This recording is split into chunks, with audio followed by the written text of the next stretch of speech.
Umírá Fortnite? Nebo ne? Otázka, na kterou se hodně lidí ptá a dnes se rozvíme. Fortnite je hra, ktorú netreba nikomu predstavovať. Za celé obdobie, čo existuje, nazbierala cez 500 miliardy stiahnutí a stala sa celosvetovým hitom. No, to stal hit, jako začátku jsem Fortnite takový odsuzoval, ale čo som sa tomu chytl. Začiatku braná ako kopia hry PUBG je Práve kvôli tomu. ktorú pozná každý. No aj táto hra mala obdobie, kedy sa zdalo, že sa všetko blíži ku koncu. Já si třeba osobně vybavuju Chapter 5, jako první sezóna Chapter 5 byla jako dobrá, fajn, ale pak šli ty bohové, potom šli ty vozidla a šlo všechno do prdele. Tak doufám, že ta šestka to aspoň trošku zachrání, protože šestka zatím je dobrá a se nebude dělat stejné pičoviny, jako udělala ta pětka.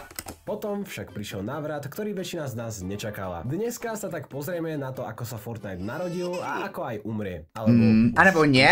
Fortnite mal mať úplne inú podobu, ako má teraz. Nemal to byť Battle Royale, ale mala to byť hra podobná Minecraftu a Call of Duty. Spojením týchto dvoch hier vám mala výsť Save the world, kde ste však mohli voľne stavať a budovať rôzne konštrukcie. V roku 2011 bol Fortnite prvýkrát oznámený verejnosti a v roku 2014... Takže Fortnite je jakoby, od prvního seznámení, tak Fortnite koukám, si dobře, už přes 13 let, co jako masakr.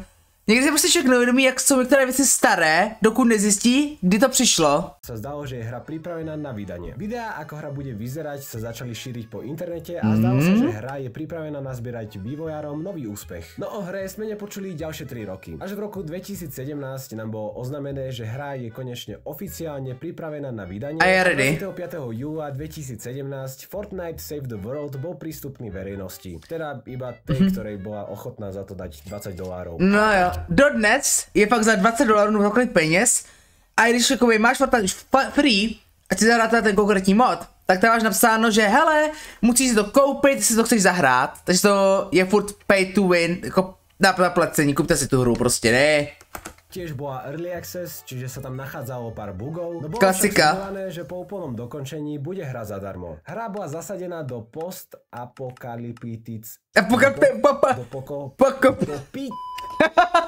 Ty vole, to je co jako zvučí Číny, nebo jiné věci, to má Asta Toro, takhle známe. EBS, víte. Hra bola zasadená do postapokalyptického sveta, kde ste bojovali proti zombikom a budovali aj zároveň nejaké pevnosti. Fortnite prvý mesiac po vydaní získal milník 1 miliónu hráčov. V tú dobu ste mohli vidieť, ako streamery a youtuberi hrali novú, rok starú hru s menom PUBG. Hra si osvojila vtedy menej známy žáner hier, a to Battle Royale. Hra fungovala, že zobrala 100 hráčov. Jinak PUBG jako takový jsem nikdy nehrál. Když je free to play, tak i tak jsem jako vzal jsem si ho, ale nikdy jsem to nenainstaloval a ani nezapnul. Vůbec. Dila ich na mapu a tam sa všetci pozabíjali, až kým neostal posledný. Ne! Ty vole! Ty vole! Přijde takové věci dát bacha! Málem tam zazněl Enko! Ty!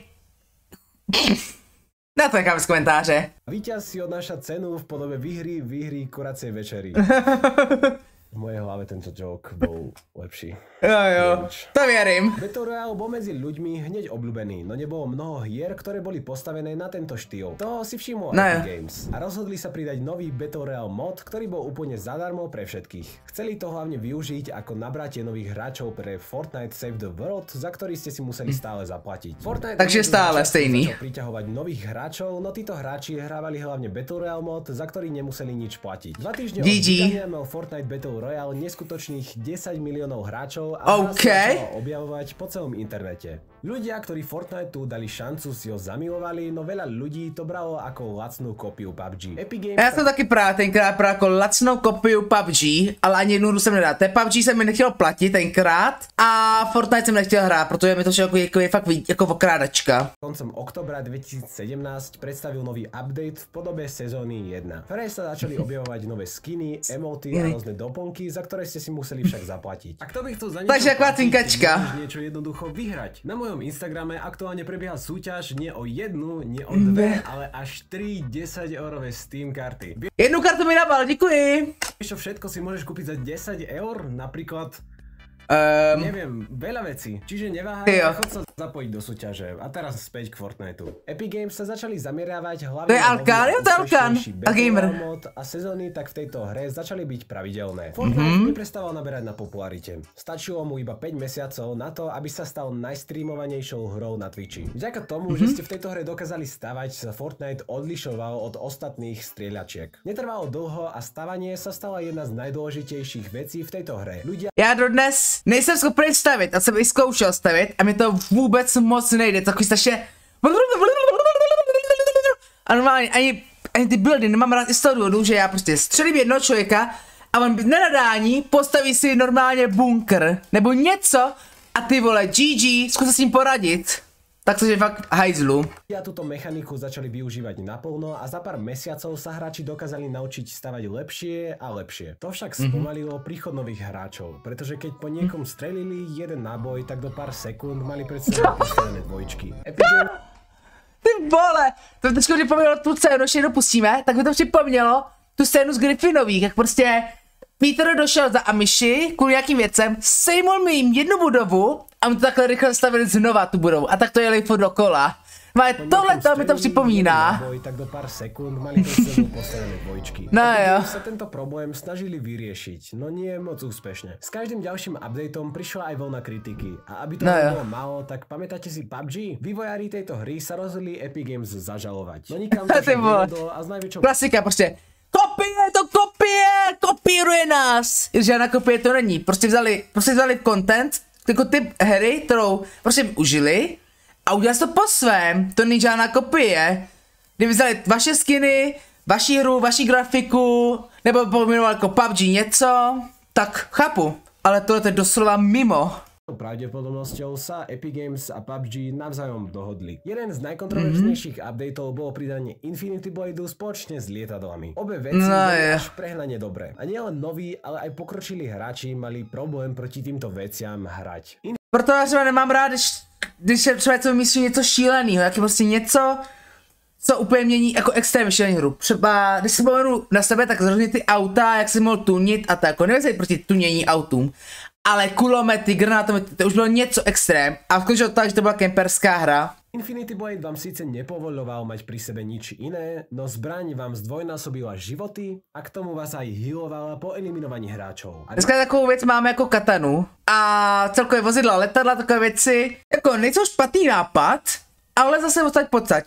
Pokud se používal jen jako připravení prostředek, OK, v pohodě, ale jakože s kulometem všechno jako v GTAčku, to už prostě sem nehodí. Lietadlá boli proste lietadlá s miniganom, k tomu netreba nič dodávať. Spoločne s týmto bol v sezóne 7 predstavený aj Creative Mod, z ktorého sa neskôr stal taký druhý Roblox. Hráči dokázali v tomto novom mode nielen trénovať stavanie a aim, ale aj hrať rôzne nové minihry a mapy. Třeba jako super.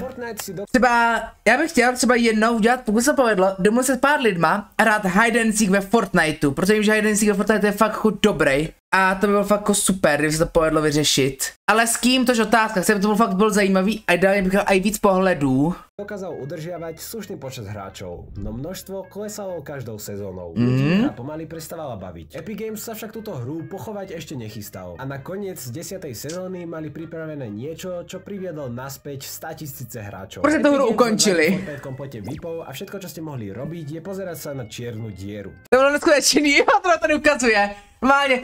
Normálně, já jsem rozchvál, když bylo to období, tak já jsem koukal na Twitch a koukal na kategorii Fortnite, naskvěl na Fortnite a jenom koukal na náhledovky. A tam prostě bylo spoustu XY streamerů a všichni pouze čuměli na černou díru a tam bylo hromadu lidí, klidně i přes 1000 lidí na české scéně a v zahraničí klidně přes 10 000 a prostě jenom čuměli na tu díru a spekulovali, co se to vlastně děje, proč všichni čumí na tu černou díru.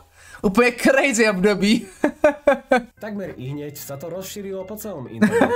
O Fortnite bol záujem tak ako nikdy predtým, pretože nejaká iná hra toto doposiaľ nespravila. Každý bol v napätí, pretože nikto nevedel, že čo príde ďalej. Niektorí si aj mysleli, že Fortnite úplne skončil, no to sa však nenaplnilo. 20. februára 2020 nám bola predstavená nová kapitola Fortniteu. Nová mapa, nové zbrane, nová grafika, plávanie, skiny, emoty a kopa ďalšieho. Zdalo sa, že Fortnite dostáva druhý dých, no počet hráčov začal po vydaní novej kapitoly klesať. Dôvod bol aj to, že Epic Games od toho obdobie do hry takmer vôbec nič nepridával a sezóna trvala 127 dní. Každopádne po dlhom čakaní prišli nové sezóny, ktoré boli prepracované a bolo cítiť, že si na nich vývojári dali záležať. V novej kapitole sa uskutočnil aj najpopulárnejší live histórii a to Jediný, kdo ví, kdy se vrátí Travis Scott, tak je Halien, ale ten sedí a já nevím, kde sedí. Takže se prostě nemůžu zeptat na to, kdy se vrátí Travis Scott do shopu. Travis Scott koncert, pri ktorom sa našťastie nikomu nič nestalo.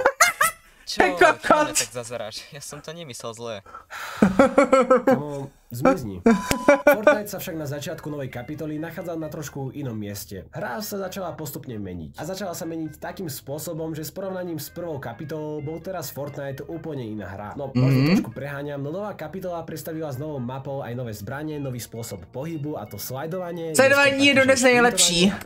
Sledování prostě tam je ta nejlepší věc, kterou můžeš ve Fortniteu hrát, mít, jako nehrát, jako mít prostě celkově. Funguje to skvěle pro buildery i nebuildery. A taktiež aj nová grafika. Fortnite sa však po nejakej dobe znova dostal do pozície, kedy strácal každou sezónou hráčov. A to sa snažili vyriešiť novým modom, kde ste nemohli stavať. To bylo jako fakt skvělý a jsem rád, že to stavění tam není, že já si můžu zahrát klidu bez stavění. Více to tu hru užívám, protože to sere. Třeba když jsem vsadil Kemper někde jinde, nebo prostě nějaký overpowered pičovinky. Sa stala jedna z najotravnejších funkcií pre nových hráčov, no v novom mode ste si mohli porovnať svoje zručnosti na viac vyrovnanom leveli. To taktiež privelo naspäť k tejto hre veľa starších tvorcov. No build sa stal tak obľúbeným modom, ktorý dokážete v tejto hre nájsť aj dnes. Fortnite bol taktiež v tejto dobe doslova preplnený spolupracami s inými titulmi. Vážne, na čo ste si spomenuli, Fortnite to mal. Prostě kolab, Among Us, vole! Všude samej kolab. Spider-Man, Star Wars, John Cena, The Rock, Dragon Ball a kopať ďalších. Jako, co já jsem rád, že se dostal do Fortniteu, tak byl Avatar. To já Avatara miluju. Jen škoda, že nemám to v Bayfongovou. Tam chybí, bohužel.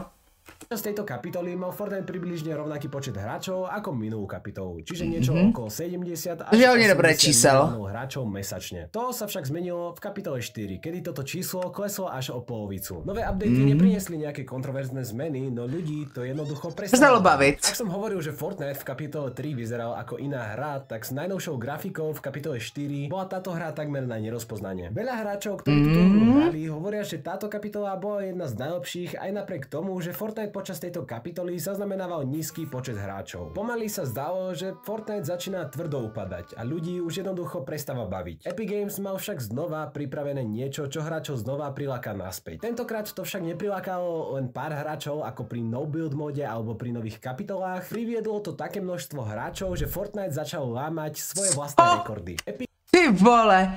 Tak to je něco. Epic Games 3. novembra predstavilo novú sezónu, v ktorej ste si mohli zahrať na mape z kapitoly 1. Návrat ku koreňom bol jeden z najlepších nápadov. Přesně tak, jako taky souhlasím. Já sice jsem taky hrát, zkoušel jsem to potom i chapter 6, co zase vrátilo.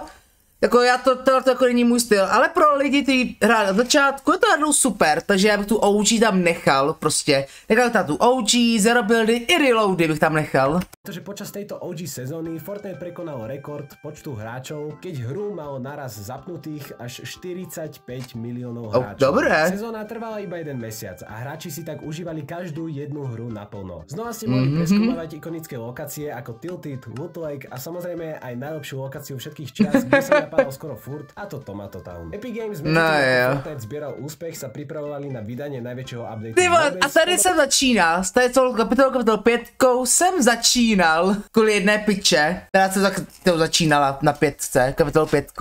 Kapitoly 5. Boli predstavené 3 nové herné mody, a to Rocket Racing. To bylo dobrý. Hudobný mod, ani neviem. To nebylo až tak dobrý, ale jo, šlo to. A taktiež samozrejme aj Lego Survival mod. Tak jsem moc nehrál, ale zkusil jsem ho. Ako to už býva zvykom, neudržal sa tam najdlhšie. Kapitola 5, pri ktorej sa zo začiatku zdalo, že bude hráčmi obľúbená, je teraz považovaná za najhoršiu kapitolu Fortniteu. Přesně, ta první, ta byla úplně skvělá, jako na to, co tam bylo všechno bylo skvělé, jako bylo tam akorát tak obtížnost. Někdy to bylo na nic, někdy to bylo dobrý. Samozřejmě pokud si chtěli něco lepšího, musel si někoho porazit, nějaké bosse nebo získat lepší zbraně, byl to vyvážený systém. Pak tam přišli bohové, kde to šlo trošku z kopce, ale furt to bylo fajn. Ale pak tam přišly ty auta, ty skurvená, zasraná auta se zasranýma kulometama, se zasranýma granátometama a se zasraně rozbitou stránkou, vole, prostě.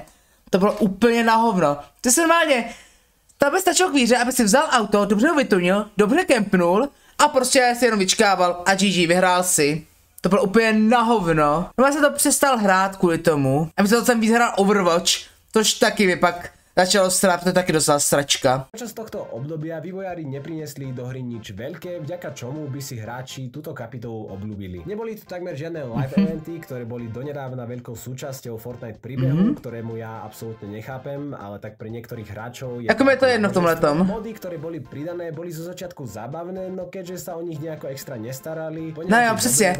Třeba ten Rocket League to mohl být jako... Ne, ten Rocket League, ty závody ty mohly být fakt skvělé, ale mohly by tam třeba víc map, víc technik a udělat to trošku víc do Mario Kart stylu, ale ne úplně, že ho vykradou, ale prostě víc do toho stylu, aby byla prostě větší prdel, ale bohužel, bez toho, prostě bez těch inovací, tak to bylo prostě takový, že omrzeli. Pamätám si ináč, že každý hovoril, že tento Lego mod úplne nahradí Minecraft, čož teraz je k smiechu. Dostávame sa ale do prítomnosti, kedy Fortnite zasa znova bol popularitou každou novou sezónou na tom horšie a horšie. A tak znovu tu máme OG sezónu. No ja sa vrátila. Remix sezónu. V tejto sezóne sa vraciame naspäť do kapitoly 2. No táto sezóna nie je ani zďaleka tak obľúbená ako minuloročná OG sezóna. Fortnite je aj dnes jednoznačne jednou z najpopulárnejších hier. A ak som už v tomto videu hovoril o úpadku hráčov Fortniteu, tak nikdy to zase nebolo v nejakom vážnom stave. Fortnite vo svojich horších mesiacoch mal stále také množstvo hráčov, o ktorých by ostatní vývojári mohli len snívať. Z tejto sa stal tak obrovský titul, že stačila iba jedna zlá sezóna a mohli ste vidieť na YouTube kopu videí o tom, ako Fortnite umiera. No aká je odpoveď na to, že ako Fortnite vlastne umrie? Odpoveď je veľmi jednoduchá. Nezomrie. Nehovorím, že nikdy, no najbližšie roky sa to určite nestane. Taky presne myslím, že prostě teďka to všechno začali dobře, teďka budou se nahoru, budou se stoupat a dokud neudělají nějaký fakt debilní rozhodnutí, tak to bude furt nahoru. Jako je jedno debilní rozhodnutí, bude to zase prudce dolů, ale jenom na nějakou chvilku a potom zase půjdou nahoru. A tak to bude. Takový jako rollercoaster, kolotoč, prostě horská dráže. Proto se to jde nahoru a pak třeba půjde dolů, nahoru. Je to jako třeba Bitcoin teďka. Fortnite už bol párkrát na pokraji smrti. A vždycky to přežil. Alebo updaty, ktoré ľudia nezobrali najlepšie. Epic Games sa však vždy vynašli a spravili vždy niečo, čo túto hru znova oživilo. No aký máte na to názor vy? Kedy vás Fortnite bavil najviac? Dajte mi vedieť dole do komentárov a ja vám ďakujem, že ste video dopozerali až sem. Jako, kdy mě Fortnite bavil, tak baví mě aktuálně tečka. Takže občas mě sere to, když prostě nějaký overpowered soupeř mě porazí, ale jako je to fajn. Máme tam nějaké věci, některé jsou víc overpowered, některé méně overpowered, ale jsou to víc vyvážní. Takže aktuálně 6. sezóna za mě zatím je dobrá, ale já doufám, že ta 6. sezóna nebude jako ta 5. sezóna, kdy začne dobře, ale pak to se jí dokurví. No nic, co si o tohleto myslíte vy? Souhlasíte, nesouhlasíte? A proč právě? Můžete dát do komentářů, už tam budete, tak zapomeňte tomu videjku dát like, komentář, jak už jsem vám říkal, videjku samozřejmě sdílet, můžete mi odebírat, můžete podpořit skrz super díky, anebo členství, nebo sledovat mě na Twitchi, kde toto koukáme live, a nebo samozřejmě na Instagramu, na TikToku, tak to znáte, ne? Mějte se hezky a čau.